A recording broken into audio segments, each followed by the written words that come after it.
Hi guys! Welcome back to my YouTube channel.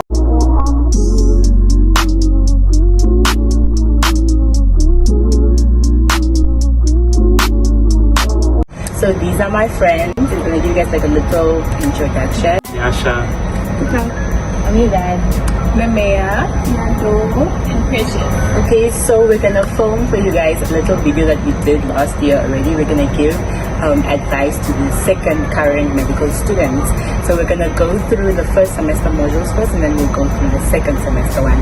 And again, we know you guys have a core semester. Unfortunately, those modules will not be part of the video. So let's go into the video. Cool guys, so for Pharmacology 1, it's a bit hot, I won't lie. Like some of the concepts you won't easily grasp them the first time that you like hear about them, or the first time that like you go through the specific notes. But then YouTube videos will actually help you quite a bit.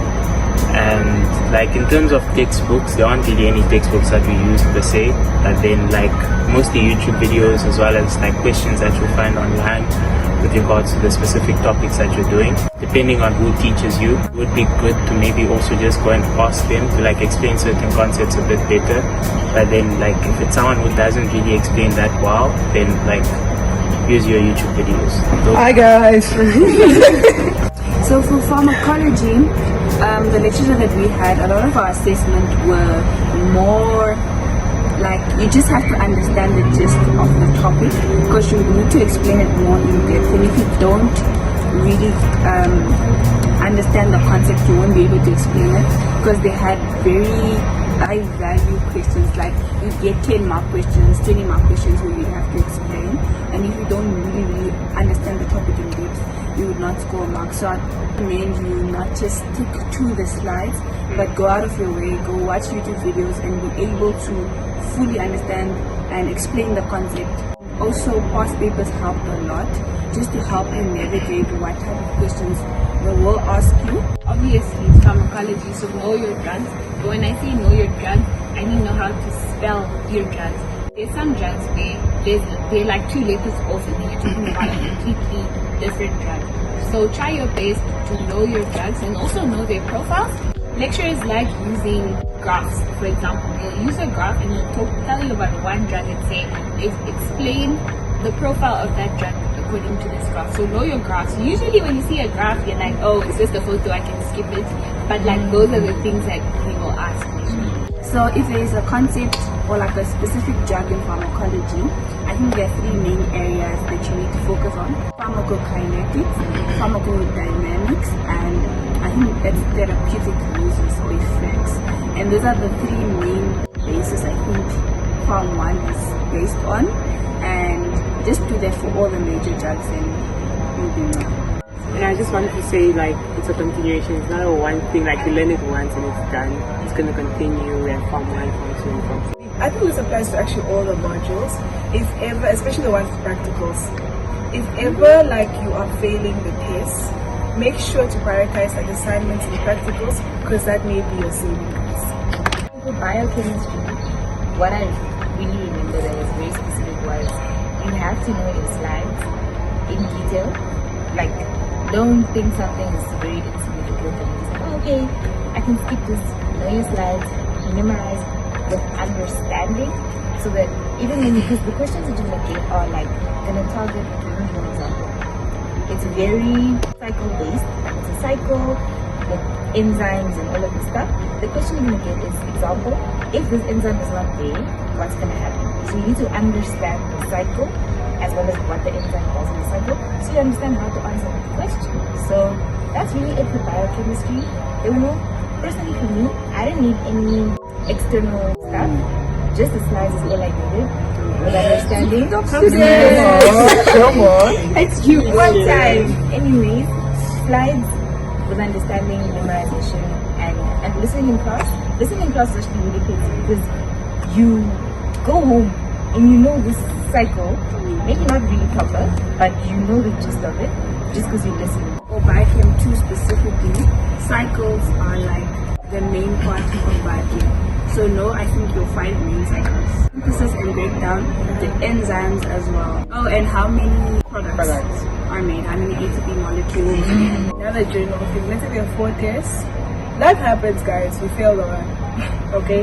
Make sure that you did at least like really, really good in 2 or something like that, and you did okay in 1. That way you maybe get a 70. You can't fail all of them. At least pass like with 2 80s in 1, maybe a 60. No, genuinely. Don't pass all of the lecture. One is higher than. Make sure you get 1 at least really good mark in case you fail 1 to balance it. And then for your labs, please put effort in your lab reports because they carry your marks. True. And get 70s and above in all your lab reports. So guys, now we're going to move on to systemic anatomy 2, and we know that some of the things got switched, like you guys, okay, what we systemic anatomy 2, you guys did it in your systemic anatomy 1. So if you guys want specifically on that, you should go back to our first day video and just quickly scroll to systemic anatomy 1. I think you can see like the timeframes in the description box. It will show you where we spoke about systemic anatomy 1. So now we're going to talk about systemic anatomy 2.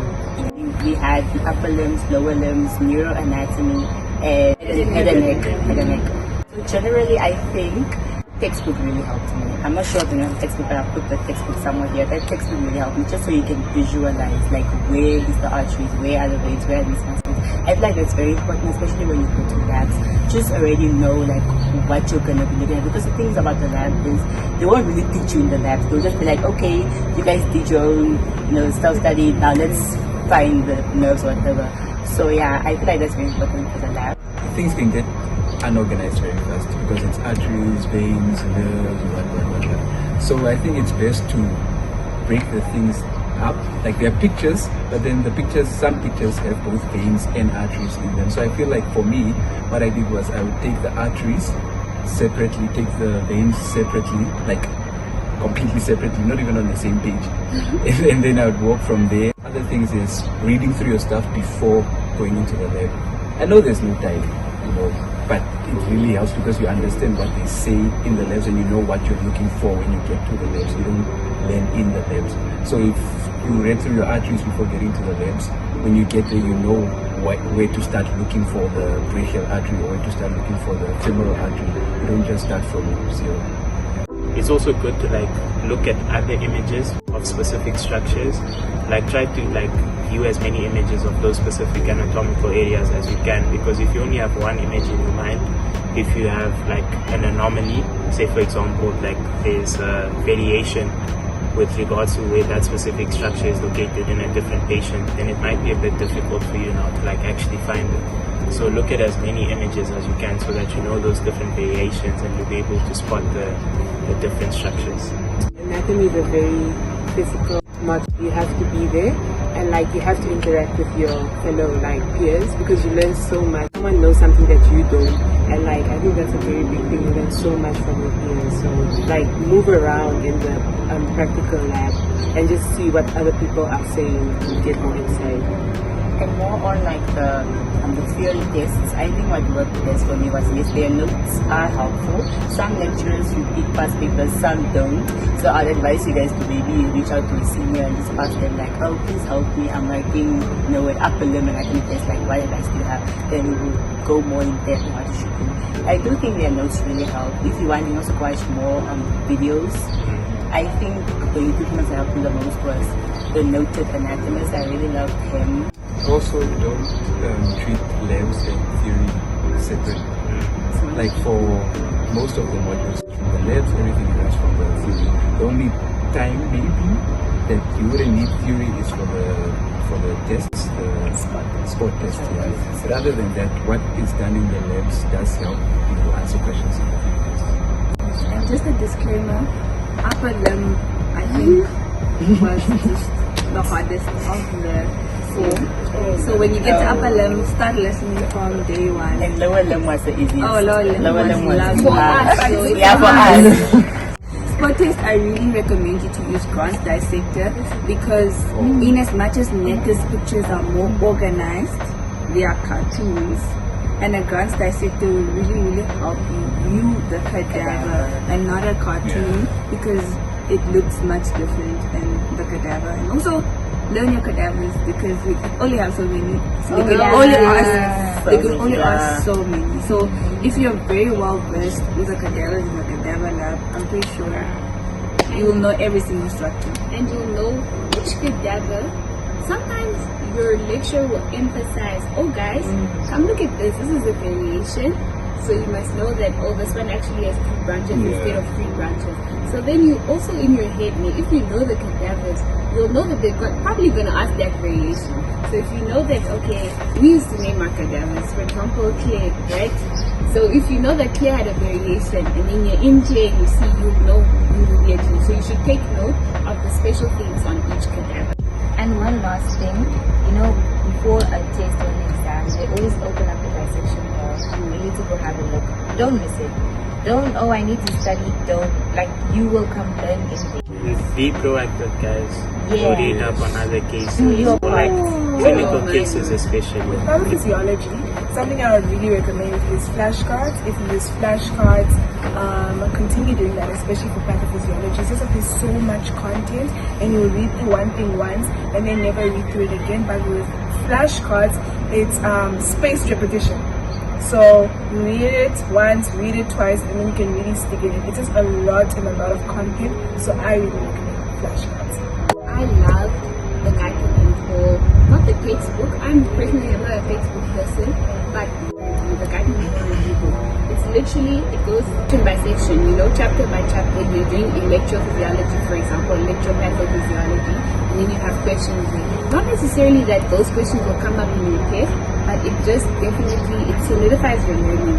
So you actually understand the concepts that are being brought up. And also, now you guys have it as integrated physiology and pathophys. So it's much better for you guys, because now at least you're learning. It's like you learn how it goes, how it's supposed to go, and how it's not supposed to go. How it goes. We had to learn how it goes, everything, and then how it goes, like how it's not supposed to go. So that was a bit hard to kind of remember.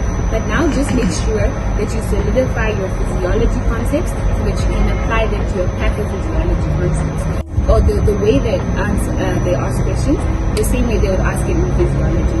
So if you know your work, or if what you did for physiology worked, it's going to work for patho. Just last thing for pathophysiology, it's very content heavy, so please don't study the night before. You won't do it.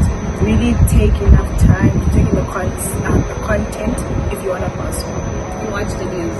Yeah, watch videos. Ninja Nerd. Ninja Nerd is very nice to see videos. Once again, don't memorize, understand. Our last semester module is now family medicine. Okay, cool guys. So family med is actually one of the chillest modules that you actually have.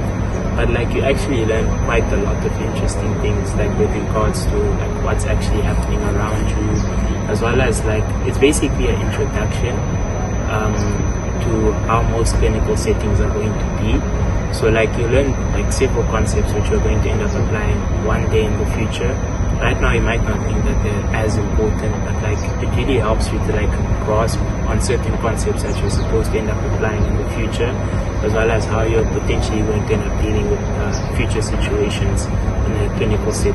I think what I like most about family med is that obviously sometimes it's the wrong answer, but it's very up to interpretation. So if you can explain what you're thinking on paper, right, there's a very high chance he's not going to mark you wrong for that, because it's very open to interpretation. As long as you know what you're talking about and you know the concepts that you laid down, the minute you know those concepts and you can apply them to a scenario, you can apply them in different ways, because what I might think is harming a patient, to another person it wouldn't be, for example. It really looks into being a doctor, the emotional side of it. When do you involve your emotions in the decision making? What really, it's very subjective in the sense it's not like the other module where this value means it's low and this is wrong.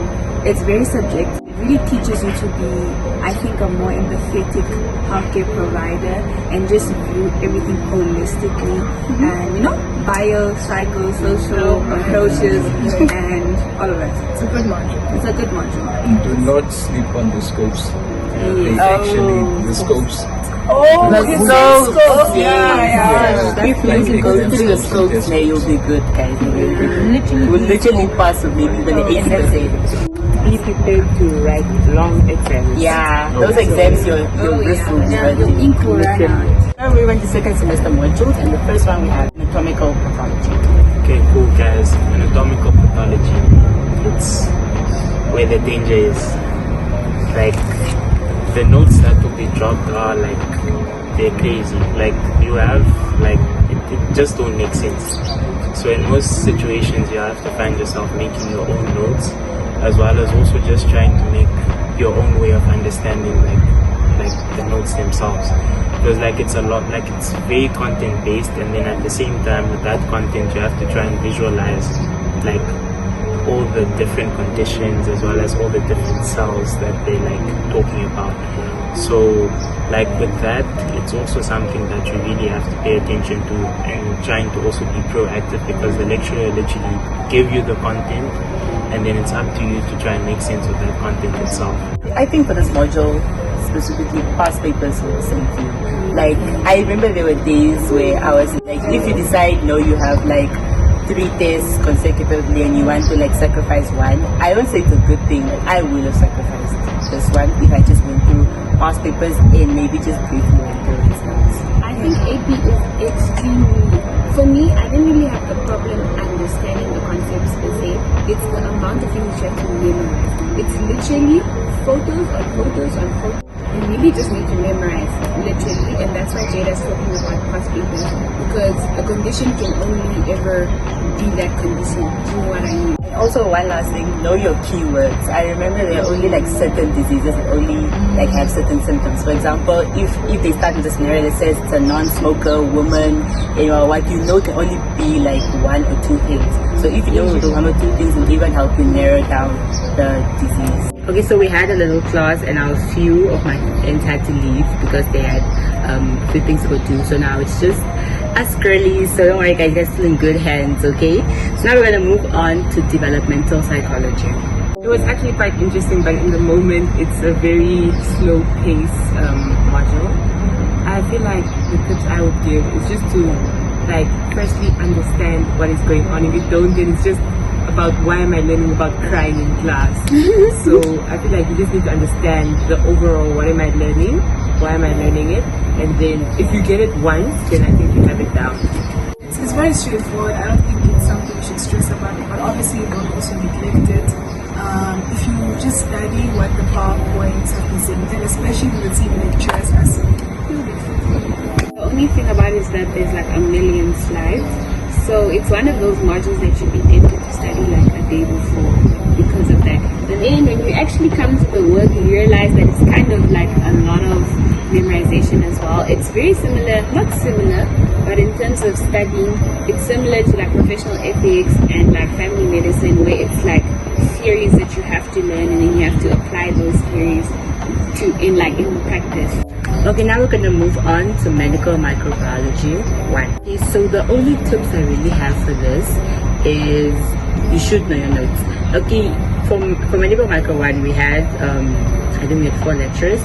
For each lecturer, yes, you should study their slides, but then you can go out of your way and go watch videos, yes. You can also go do past papers. And I feel like for this specific lecturer, you really just have to stick to her slides. It's actually quite similar to biochemistry. So the tips that we give for general biochemistry, I think can really relate to micro. You can't fail. Like you really can. Yeah, this is the module where you really can fail. Might fail, So actually. please do take it seriously. Yes. Like really take it seriously. And also, if you really know your work, you can also do really well. Really know your Yeah, so it really just depends on how much work you put in. I would say micro was probably the toughest module from second semester to second year. So like it's genuinely not a joke. I think with a new curriculum, second years have micro in the first semester. Yes. So even tougher. But I think for micro really, it's also it has like a rhythm, and once you get it, you get it. If you know the disease, know the species that cause it, different species, know how to spell it, the treatment, epidemiology, and one more thing. But like there are four things you need to know about every disease, and once you have those 4, pathogenesis, yes, that's a big one. And once you have like those 4 things down, you're good to go. Practicals, like the pracs, okay, so the actual pracs, they're chill. Obviously you have a quiz, or you usually have a quiz after every single prac, They can be challenging if you listen in class. Honestly, if you listen, you take notes, you study those notes before the quiz, you should be good to go. But make sure that you ace those quizzes, because the practical exam at the end of the year is hot. It's like, I don't know how else to put it, it's very hot. And like everyone. So guys, unfortunately some of the footage was not recorded, like especially at the end, so I'm just gonna like quickly reiterate what we said. So for micro, yes, it's very important for you to like try to understand, but at some point you just have to accept that you're going to have to memorize the bacteria name, memorize the treatments, the pathogenesis. I feel like if you understand, like yes, you can do that, but if there's no time, just memorize, okay? And be warned of the practical exam at the end of the semester. That one was kind of hectic for most of us. So yeah, I think that's all for micro. And then lastly, it is code. So we had codes 1. Codes 1 was very chill. If you watch like some of my past vlogs, especially where my friends like took over, codes 1 first semester we were just like practicing how to do phlebotomies. Phlebotomies is now drawing blood. Practicing how to, okay, we didn't really practice how to put up an IV. We mostly learned how to put up an IV in second semester at the actual clinics. But yeah, just try to practice as much. I think practice how to give injections. Code 1 is literally just entry level stuff. Like you just give people injections, you take their blood, take their blood pressure, you check their temperature. It's literally just basic stuff. So yeah, I think the most difficult thing is probably just like drawing their blood and putting on an IV. That was mostly the most difficult thing in Clubs 1. I feel like you guys should have fun and choose a very good clinic. Choose a clinic that is, you can choose a clinic that's close to you, but also choose a clinic that most people like go to, so you can get more training and experience, because that's the only way you learn, if you get to like practice and see how the nurses do it. And also don't be scared to ask the nurses like to help you, and also ask them not so many questions, but ask them as much questions as you want. They're very kind, and especially the clinic where I went to, they're very kind. They want to help, because if you ask questions, it means that you're curious, it means you want to learn, and they are all there to help you become a better health professional. So ask the nurses out. Don't even ask the seniors. I think they're like 4th-year nurses there. Also some 3rd-year nurses that are more like skilled in maybe certain things like putting on an IV. I remember so many student nurses like helped us put on an IV. And yeah, just take your time. I think we have like 3 months to fill in your logbook in second semester. Just take your time. I know it says that you should have like, I think 3 phlebotomies or something like that, but like do 5, and you don't have to get like signatures for your first one. Like do maybe your first 2, and then your 3rd one you can get a signature for that one, because you should only get a signature when the nurse thinks that you have mastered it. And if you don't think you've mastered it, how will a nurse believe that you mastered it? So just try on 2. Like your first time won't be perfect. Maybe some people's first time is perfect. First time won't be perfect, and don't be scared to stop and ask for help also, because this is a patient, this is someone. You cannot just practice on it. It's not like a mannequin in the skills lab, so yeah, don't be scared to ask for help. And if you feel in your heart you're not ready, don't be forced to be ready. Like maybe watch a nurse do it like 3 or 4 times, ask questions as she's doing it or after she's doing it, where you don't feel like you are perfect in like how to hold the needle. Ask her to teach you like how do I hold the needle and stuff like that. All in all, guys, I really hope you enjoy your second semester. Also just your second year, it's like really entry level stuff, honestly. Like this is where you build your foundation, because you don't really have any clinical modules yet. You have the modules, yes, that will help you when you get clinical modules. Like right now in 3rd year, and we're literally fighting for our lives because we don't remember what we were taught in 1st year. Like we don't know our basic physiology, literally. So like work on your foundation, like work on like building it so strong that you'll remember it until you're in 6th year. Because right now we are fighting because we were just like we were studying to pass, and not studying to remember. Remember that your course is something that you take with you for the rest of your life. You cannot just study the module to pass it now. Like you're gonna need that module in the coming years. So make sure you pass it, but you understand when you pass it. Yeah, guys, I really hope you enjoyed the video. If you did, don't forget to subscribe. subscribe and comment down below what you want to see more on this channel. I know I went a bit MIA. Let's not talk about that. Okay, we will talk about it in another video, if there will be another video. I'm joking, yes. But yes, I'm really trying to be consistent. I don't want to promise you guys things, but hopefully the next video will be a vlog, so you guys can see like how third year is. You guys will see in the next video. Okay, thanks for watching.